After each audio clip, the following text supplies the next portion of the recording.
Well, good morning, everybody. It is good to be with you this morning. I want to bless you this morning, and I want to exhort you this morning. But let me start with asking you some questions. I wonder if any of you have ever had the opportunity to be deep underground and have the experience of total darkness. I remember when I was a wee little lad, sorry, back in the 60s, late 60s. I think it was my first trip with my family to Carlsbad Cavern. I went back again in the 70s. And during those visits, it didn't have all of the modern gadgets now that are involved with that park and with that cave. Matter of fact, all of those modern things added to it have virtually, I don't want to say destroyed, but killed the cavern because all that outside air has dried up much of the activity. But I don't want to go there. Where I want to go is on that first time we were there. I remember we took a tour. There weren't many more than 15 people, including our family, that went down there with a tour guide. And we saw all these beautiful displays of stalactites and stalagmites and everything else. And we got down near the bottom at that time. I think they have actually excavated further now, but we got down to the bottom stopping place and all sat around, and we were told about all the mysteries of the cavern and everything else. And then they pulled a quick one on us. They turned out all the lights. I have never before experienced such darkness, such a void of light. And you need to understand, there were no cell phones back then. There were no fancy watches that were glowing. Nobody had flashlights. It was dark. We were invited to put our hands as close as we could without touching our faces and see if we could see our hand. And you know, many times after you've been in darkness for a long period of time, you become adjusted to it and you begin to see a little faint imaging of what you're looking at. Not this time. It was total darkness. And then all of a sudden, a flashlight came on, and the whole room lit up.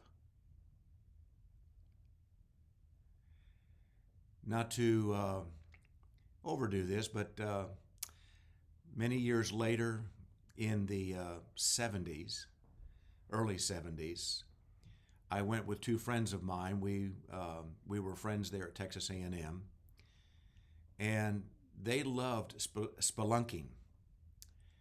And they had a place near Austin where they lived, actually near San Antonio where they lived. It was on land that they could get on, and there was this open hole in the ground, and they had gone down there many times. And they invited me to do it this time, and I thought, well, I'll do it, and I could trust them. They had done this most of their life. And so we put on carbide lights where you had to refill them. And we started going down the ropes. Now, it wasn't very far. I think by the time we reached to the stopping point, we were maybe 150, 175 feet down below the ground. But again, I experienced that same thing. Now, our lights were glowing, but this time we had to take precaution because before we started going back up, we needed to just make sure that those lights didn't go out. So one by one, someone would take theirs off, turn it off, reload it, and then another person, and then another person. So there was always some light. But I was apprehensive, to say the least, that one of our lights, all of them would go out and we would be in pitch darkness. And I remember how hard it was to get back out of that pit with the ropes and everything else. But we did it. Well, what's my point? I don't know if any of the rest of you have experienced that. There are many caverns around the nation, around the state of Texas, where they will do the same thing. We were in Mammoth Cave just last year. Mammoth Cave. It's called that because it's mammoth. But it doesn't really have any live stuff in it. It's just a huge cave. I think there was one small portion that still had some drippings, but this was just a massive cave underground, and they did the same thing. They turned out all the lights. It's not a very pleasant feeling. It's a horrible feeling. You are just overwhelmed with darkness until that light comes back on again. Now, I'm mentioning all of this because last Thursday morning we were on our prayer call for Texas that we do every morning. And in the middle of the call, I can't even remember what the theme of the call was that morning, but in the middle of that call, the Lord dropped two phrases into my spirit just spontaneously. The one phrase was, "This little light of mine," and the other one, "It only takes a spark." Now, if you're as old as I am, you sang those songs decades ago. They were the old-time favorites. You go to any kind of a meeting, especially camp meetings. Anytime that you went out to youth camps or anything, you were bound to sing "This Little Light of Mine," or you were supposed to sing "It Only Takes a Spark" to get the fire going. And I remember how many times as I would lead a Boy Scout camp, and I was in charge of building the fire, and I was in charge of doing devotions for that night. Yes, we did devotions at Boy Scout camps. And we would sing it because there's the fire. It only takes a spark. And of course, as Boy Scouts, we had to figure out a spark to get that thing going. And I'm thinking, Lord, why in the world are you bringing these two songs up in my spirit? Well, I'm not going to go where I went with it on Sunday morning. I would invite you to go to my YouTube channel, Dr. Tom Schlueter, and listen to my message this past Sunday on the 23rd of March to kind of get my whole take on what the Lord was showing me regarding that. But what I want you to hear this morning is the basic point that I shared with them on Sunday.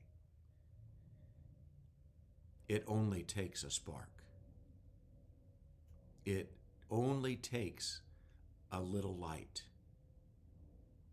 We've all been amazed when we walk into a dark room or into a closet and we flick on the light, or there's a power outage in our home and we light candles or put on a flashlight, and how in the midst of complete darkness, the whole room all of a sudden is illuminated. It's an amazing concept when we think of light and darkness. Matter of fact, when we go to John 1, we find out that the light of the world came down, and that light vanquished the darkness. Vanquished it, overcame it. I've always told people that when you're speaking of the light of God, what's amazing about the light of God versus your flashlight or a pen light or even an overhead light or even our natural sunlight is that that light will always create a shadow on the other side of us. But with God's light, there are no shadows. It permeates darkness. It dismantles darkness. It destroys darkness. Darkness no longer has a hold. And darkness is many times associated with chaos, associated with that which tries to overwhelm and enclose itself around us and put us into slavery and put us into a mindset that there's hopelessness. But God's light says no. It vanquishes that darkness, destroys it. Wow. Now hear me carefully. You are a little light, but it's not a physical light. You're not a flashlight. You're not like the natural sun. You are a light. You are a representative or representing God's light to the world. The same light that vanquishes and overcomes and dismantles darkness is in you. When we sang that song decades ago, and maybe you're singing it now because I brought it up, you are decreeing that truth. This little light of mine, I'm going to let it shine. Now, we held candles up, but that's not really what it means. This little light of mine, we are also now the light of the world because the light of the world is in us. Come on. And this little spark is all it takes to get a fire going. I hope you're hearing my point this morning. In the midst of all the chaos, in the midst of all the darkness, in the midst of all of the stuff that is going on right now in our world that is amplifying death and destruction and chaos and manipulation and lying and destroying and all of this stuff, you have within you the ability to open up this and release God's light. And it's this simple. Light, be.